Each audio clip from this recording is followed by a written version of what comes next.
Добар ден. Одговорното користење на економските и енергетски ресурси за заштита на животната средина е наша заедничка обврска. Скопје и неговата животна средина не се изолиран остров од остатокот на нашата држава Македонија. Заради тоа немаме право да стоиме на патот на гасификација на другите градови во Македонија, особено Тетово, Гостивар и Кичево. Од тука, изградбата на магистралниот вод преку водно е за доброто на сите нас. Но, во исто време, Скопје не може и не смее да биде жртва на овој процес.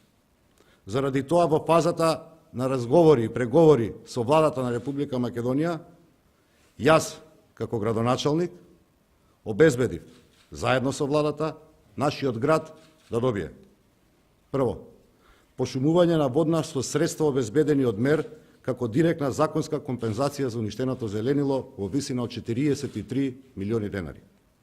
Второ, пошумување на соголените падини на Скопска Црна Гора со средства обезбедени од Министерството за одбрана, со што директно ќе влијаеме и на спречување на поплавите, да се вратиме 2 години наназад, меѓутоа, директно ќе влијаеме и на подобрување на животната средина во Скопската котлина. Трето, владина поддршка за проектите за зелени коридори долж реките Лепенец и Серава.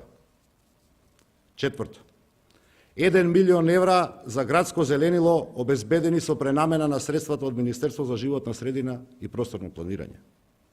Пето, носење на закони за заштита на парк шумата Водно, но и кањонот Матка во соработка со Министерството за животна средина и просторно планирање. Поставување на филтри на ожаци во 5 големи згради во јавните институции во нашиот град.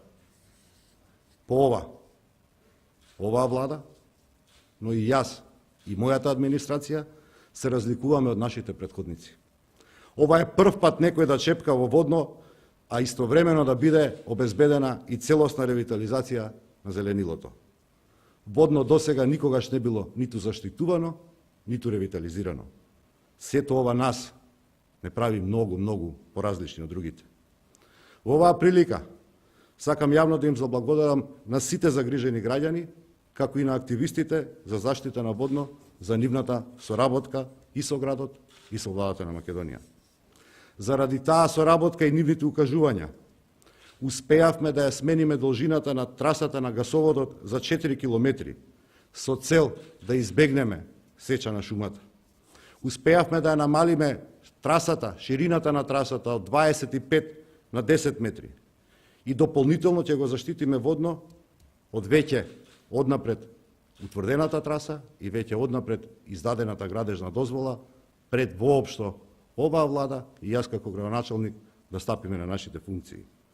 Напоменувам, трасата е проектирана во 2015 година, градежната дозвола е издадена во декември 2016 година. Ова е само еден доказ, почитувани граѓани, почитувани сограѓани, дека кога се има одговорна власт која го слуша гласот на граѓаните, заедно можеме да ги задоволиме барањата, но и да го обезбедиме прогресот и на градот и на државата.